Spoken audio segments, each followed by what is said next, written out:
Ay, magandang hapon mga katoto. Nandito ang aking kapatid, ang aking bayaw. Brownout pa hanggang ngayon dito. So nilagay namin ng bahay ang generator para kahit na ulan, dahil kagabi hindi ito nagamit dahil malakas ang ulan, kaya wala siyang ganito. Ngayon ginawan siya ni bayaw at ng kapatid ko ng ganitong bahay-bahayan, pero wala pa rin kuryente. Pinatakbo ko ng generator, nag-charge ako.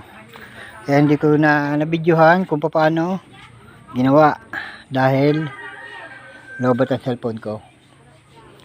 So ngayon, ayun, nag-charge na. Tapos, eto na, nagawa na nila yung kubo-kubuhan ng aking generator. Wala pa rin ilaw naman hanggang ngayon. Yan ang gumawa si Bayaw. Si Bayaw dyan. The best to, magaling to, makalikot to. Si Boy Kalikot. Ang batang ambil. At saka yung kapatid ko, si Dudoy. Doon sila kumukuha ng kawayan, no? May ibang natumbang kawayan. Hindi pa rin makapaligo dahil walang kuryente. Ayaw gumana yung ano. Yung makina hindi kayang suportahan ng generator dahil masyadong malakas yung horsepower niya. Ayun nga. Ito yung aking paboritong aso, si Lablab. Lablab.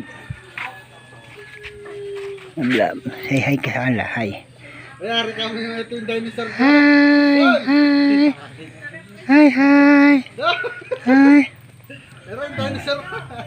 Malambing itong aking aso. Kaya lang lagi ito nakatali dahil nangahabol ito ng mga manok. Delikado to sa mga manok. So yun, ito pa yung isa kong aso, medyo may edad na, saka medyo may sakit. Nagbablog na naman, no? Ligay na naman. Si Willie. So ito yung naligpit nga pala namin kanina umaga ng mga kalat. Yung mga kalat kanina na gawa ng bagyo. Ito yun, yung mga nagiba ng mga sanga ng kahoy. Buti na hindi natumba to. Ayan. Saka yun, nilinis namin kaninang umaga bago sila nagdatingan. Yung aking bayaw at si Dudoy kasama ng aking si Mother Earth.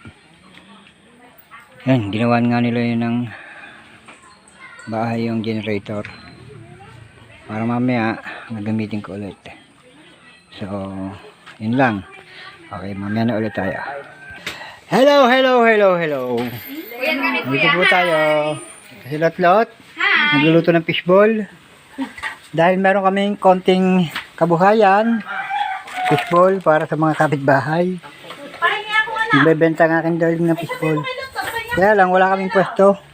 Dito lang kami sa bahay. Fishball, french fries, sa kikiam. So ito ngayon, nakaluto na siya ng french fries. Ito Teyong, mag-hi ka naman. Hi. Ito si Kel, mag-hi ka naman Kel. Tsaka ito yung darling ko, nagbibilang ng kinita. Pinagbilan ng fishball, ng french fries, tsaka ng kikiam. So, meron din kaming popcorn. Kaya lang, kuryente siya, hindi siya gumagana dahil wala man ng kuryente. So may bumibili kanina mga bata, hindi namin napagbilhan dahil wala ng kuryente. Ano to? So yung generator naman hindi ko nagamit kanina dahil na ginagawa yung kabahayan niya. So pag-aaralan pa namin kung paano masaan paladaanin yung mga saksakan niya. Pero okay na siya ngayon. Siguro mamaya pagaganahin natin siya. Ayan, ito nga yung aming bahay, yung paligid na nalinis namin kanina. Ito yung harapan. Medyo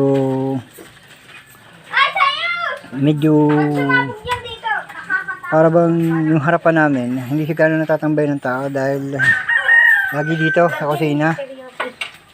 kusina dahil gusto lagi kakain.